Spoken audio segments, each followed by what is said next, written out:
Hey guys, I'm Taryn LaRae and welcome to the channel Taryn's Business Hub. So today I wanted to give you guys the best uncommon advice that you didn't know you needed. With that being said, let me get started. Okay, the first lesson that I want to share is number one, you have to be spiritually in tune with yourself. I've always been a spiritually in tune person, but I lost my spirituality along the way. I was more so into personal development, positive affirmations, positive thinking, and I'm still a part of those things. But the root of my journey started just being about personal development. However, there's a deeper layer in terms of an internal piece that you can have while you're moving forward on your journey. To me, I feel as though having this spiritual foundation and being guided by spiritual principles, it grounds your mentality and it grounds your life in a way that is a little bit more layered than positive thinking and positive affirmations. Those things help and they are an extension of your spiritual foundation.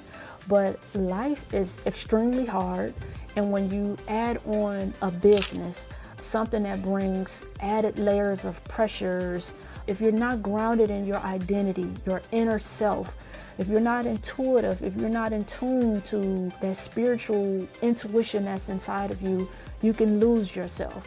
One of the things about being misaligned from your alignment with your purpose is the first thing that you lose is your joy.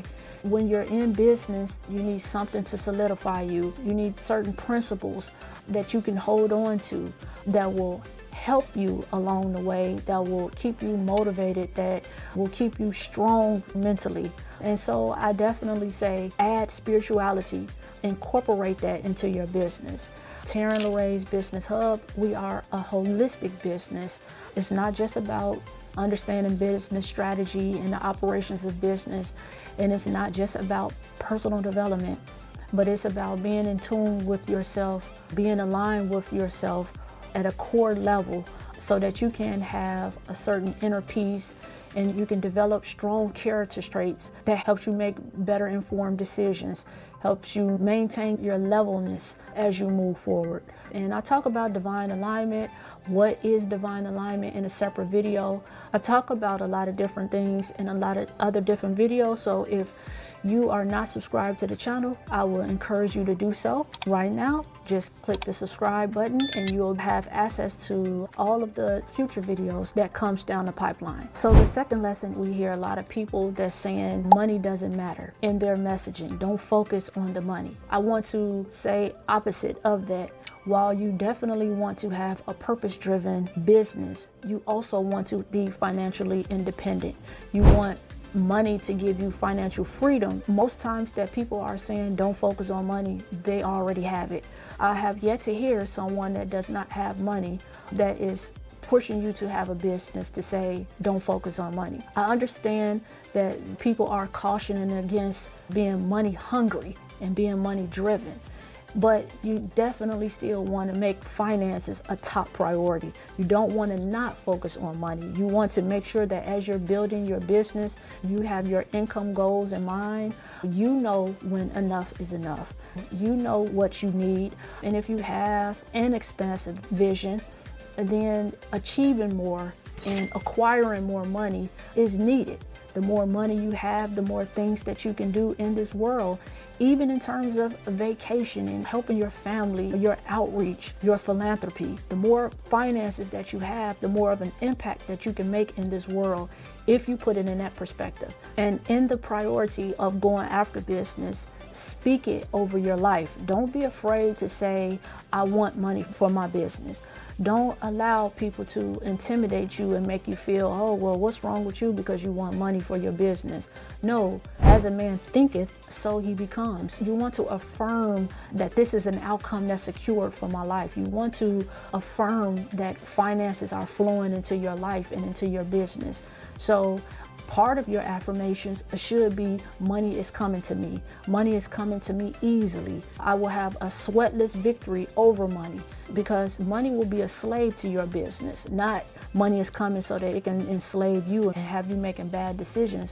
No, if you have the right purpose-driven attitude surrounding money, money will be a slave to you. So as you open yourself to having money, as a priority to your business, and you affirm money in your life, you affirm wealth in your life, you affirm richness and abundance and prosperity in your life, you do so with the affirmations and with the consciousness that you want to have as much bounty as possible for your vision. Okay, let's go on to number 3. As I said before, I am not the career-oriented advisor. I am a business consultant. Part of my messaging is all about empowerment through entrepreneurship. One of the things that I will empower and implore people to do is have their own. You must have some sense of ownership in this world. A lot of people that complain about being on their jobs, there are specific career fields that require you to be positioned in an established institution. You know, I get that. But for those that may work outside of specific careers and you want to have a business, if you don't have it in you to create a business from scratch, if you don't have it in you to create your own business blueprint, buy a business. There are plenty of ways to buy into businesses. There are franchises that are out there. In real estate, everybody can't just go out and be investors, and so they have real estate groups. You can have ownership in investment groups. They're buying ownership into a membership.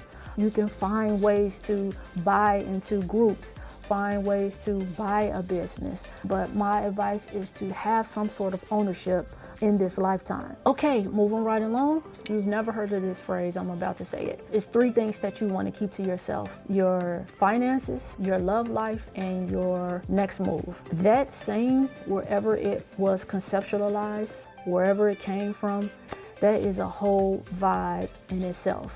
It's not something that I came up with, but I wanted to mention that it's a point of wisdom why this saying came about, because you don't even know on a spiritual level who is plotting against you. You may be giving the wrong person a heads up on your next move and they're sabotaging you. You don't want to reveal what's in both of your hands. Keep in mind as you have your business that you do use discernment along the way. It's just a word of caution. Just be mindful and just have some discretion as you move forward in your journey. Okay, moving right along. Now, the next piece of advice, if you are called to be number 2, it kind of goes alongside of what I was talking about. Everybody isn't called to be the CEO of their business. So if you are a number 2 in your life, in your business, own it. What I've seen in life is that there are 3 roles in society: the visionary, the manager, and the consumer. When you are called to be the visionary, specific traits inside of you always require you to lead, to take the reins. You're strategic, you're thoughtful, you're organized. There are just certain traits that leaders have. Then there are certain traits that managers have. You have people that take on the managerial roles. They have the capacity to take a seed and know how to water it, how to plant it, know how to harvest it. You know how to make it blossom. So it doesn't diminish your role just because you're not number 1. But then sometimes managers try to overstep their boundaries, go from the second seat and try to, outpace the first seat. And then they trip up because they don't have the ability to be number 1. You may have a visionary ideal, but you don't have the capacity to take that idea from conception to market viability. You don't have the capacity to take it from conception to launch. My advice will be to step back and own your role as number 2. You can still stay on as a creative consultant. You can still stay on in a controlled role, but be okay with being number 2. Own that role. All right, so I hope that this tidbit of information has been empowering to your journey. I hope that I've been able to say some unconventional things that make you look at life's perspective to just help move you along. So, as always, if you want deeper learning in terms of character development, I definitely will encourage you to purchase my book, Intentional Progress, Get Unstuck and Start Your Business. If you want more business strategies outside of what I'm sharing with you in this lesson, you are more than free to purchase the course, Entrepreneurship Blueprint, Build Your Dream Business from Scratch. I will encourage you to subscribe to this channel at Taryns Business Hub and also to our other handles, Facebook and Instagram, and that is Taryns Business Hub. I hope that you've enjoyed this video. In the meantime, in between time, You'll see me in the next video.